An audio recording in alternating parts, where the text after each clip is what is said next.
గిరిజన విశ్వవిద్యాలయం కేంద్రీయ విశ్వవిద్యాలయం ఏర్పాటుకు అడుగు ముందుకు పడింది. ఈ నెలలో ఈఎఫ్సీ అనుమతులు పొంది కేబినెట్లో నిర్ణయం తీసుకుని పార్లమెంట్లో బిల్లు ప్రవేశపెడతామని కేంద్ర మంత్రి ప్రకాష్ జవదేకర్ తనను కలిసిన మంత్రి గంటా శ్రీనివాసరావుకు తెలిపారు. రాష్ట్రంలో కేంద్ర విద్యా సంస్థలు, వాటి నిర్మాణాలు, విశ్వవిద్యాలయాల ఏర్పాటుకు సంబంధించి కేంద్ర మంత్రి వెంకయ్యనాయుడు ఆధ్వర్యంలో ఈ మేరకు చర్చించారు.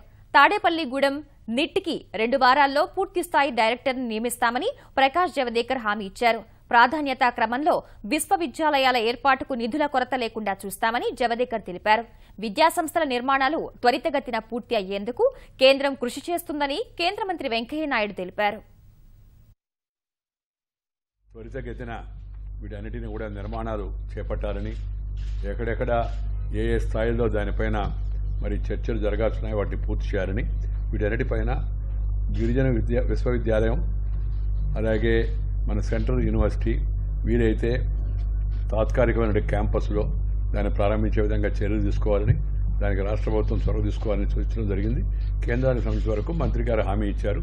ఈ నెలలోనే దాని ఈఎఫ్సీ పూర్తి చేసి తర్వాత కేబినెట్కి తీసుకెళ్లాలని, వీలైతే ఈ సమావేశాల్లోనే ఆ యొక్క 2 విశ్వవిద్యాలయాలు ట్రైబల్ యూనివర్సిటీ అలాగే సెంట్రల్ యూనివర్సిటీ బిల్లులు కూడా ఈ పార్లమెంట్ సమావేశాల్లో పెట్టాలని చెప్పని కోరడం జరిగింది.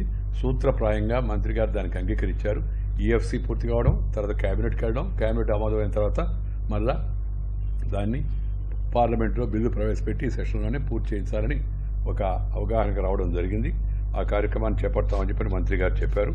దాంతోపాటు ఈ నిర్మాణాలన్నీ కూడా త్వరితగతిన జరిగేట్టుగా నేను వెంటనే సిపిడబ్ల్యూడి ద్వారా సెంట్రల్ పబ్లిక్ వర్క్స్ డిపార్ట్మెంట్తో మాట్లాడి వాటిని త్వరితగతిన ఎక్కడైతే ఆర్థిక కేటాయింపులు ఉన్నాయో వాటిని త్వరితగతిన అమలు చేయాలని కూడా నిర్ణయించడం జరిగింది.